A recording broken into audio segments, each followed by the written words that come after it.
Jeritan dan tangisan memecah keheningan pagi di Inggris pada tahun 1002 Masehi. Kala itu terjadi serangan brutal yang kelak dikenal sebagai pembantaian Saint Brice Day.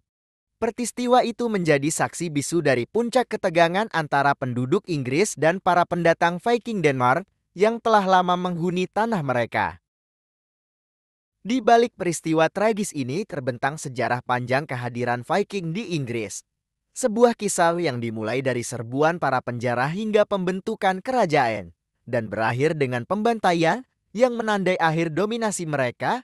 Mari telusuri perjalanan Viking Denmark di Inggris. Mengungkap ambisi, konflik, dan pertukaran budaya yang membentuk sejarah kedua bangsa ini. Penyerbuan Viking Denmark, penjara dan penakluk.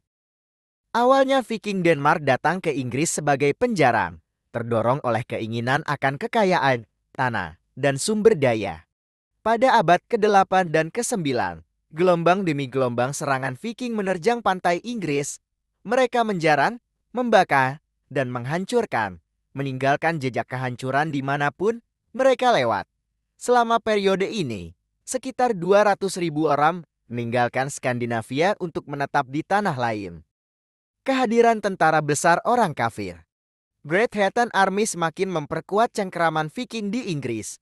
Pasukan ini, dengan strategi dan organisasi yang kuat, berhasil menaklukkan wilayah-wilayah penting dan mendirikan Danelaw, sebuah wilayah di Inggris yang tunduk pada hukum dan budaya Denmark. Danelaw bukan hanya sekadar wilayah administratif, tetapi juga simbol kuat dari kehadiran dan pengaruh Viking di tanah Inggris. Pembantaian Saint Brice Day.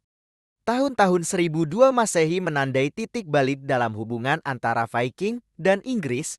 Raja Ethelred II yang merasa terancam oleh pengaruh Viking yang semakin kuat, membuat keputusan yang akan berakibat fatal, didorong oleh rasa takut dan ketidakpercayaan.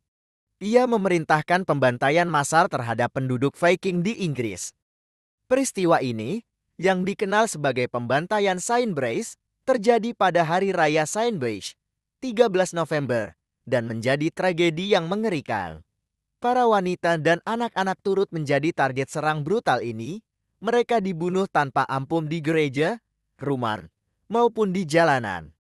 Kisah-kisah mengerikan tentang pembantaian ini tercatat dalam sejarah, menggambarkan kekejaman yang dilakukan oleh orang-orang Inggris. Salah satu kisah yang paling terkenal adalah tentang Gunhild, istri Raja Swynfordbert, yang dibunuh bersama putranya di Winchester.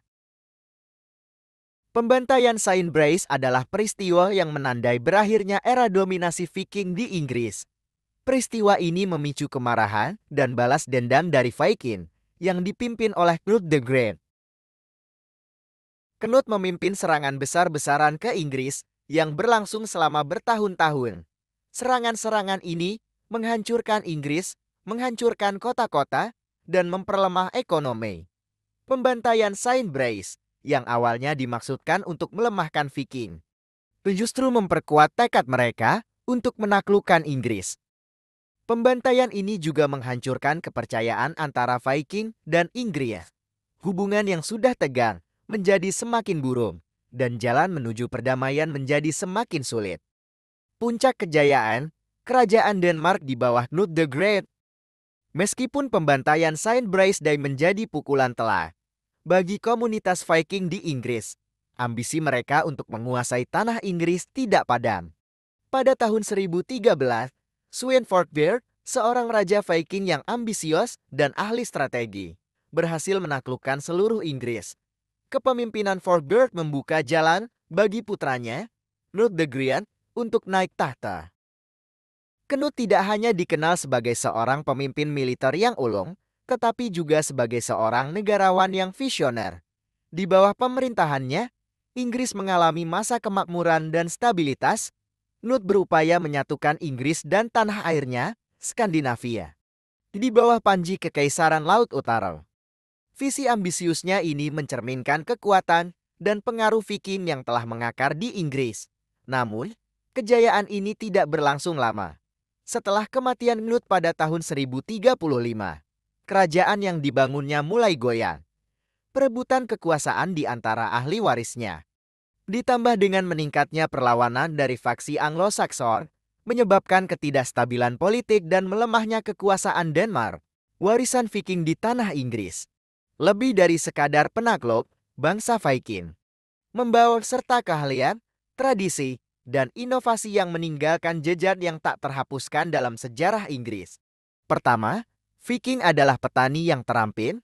Mereka memperkenalkan metode pertanian baru, seperti sistem pergiliran tanaman dan penggunaan pupuk organik yang meningkatkan produktivitas pertanian di Inggris. Keahlian mereka dalam pengelolaan lahan membantu meningkatkan hasil panen dan menopang pertumbuhan ekonomi.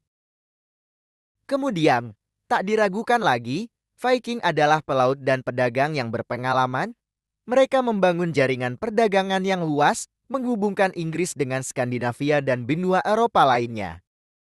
Mereka membawa serta barang-barang dari berbagai daerah, memperkaya perdagangan dan ekonomi Inggris. Keterampilan mereka dalam pembuatan kapal, khususnya, sangat penting untuk pengembangan industri maritim Inggris. Terakhir, Viking meninggalkan jejak budaya yang mendalam di Inggris. Mereka memperkenalkan bahasa, tradisi, dan kepercayaan mereka yang bercampur dengan budaya Anglo-Saxon dan membentuk identitas budaya Inggris yang lebih kaya. Meskipun kedatangan Viking di Inggris awalnya diwarnai oleh konflik, mereka akhirnya memberikan kontribusi signifikan terhadap perkembangan masyarakat Inggris.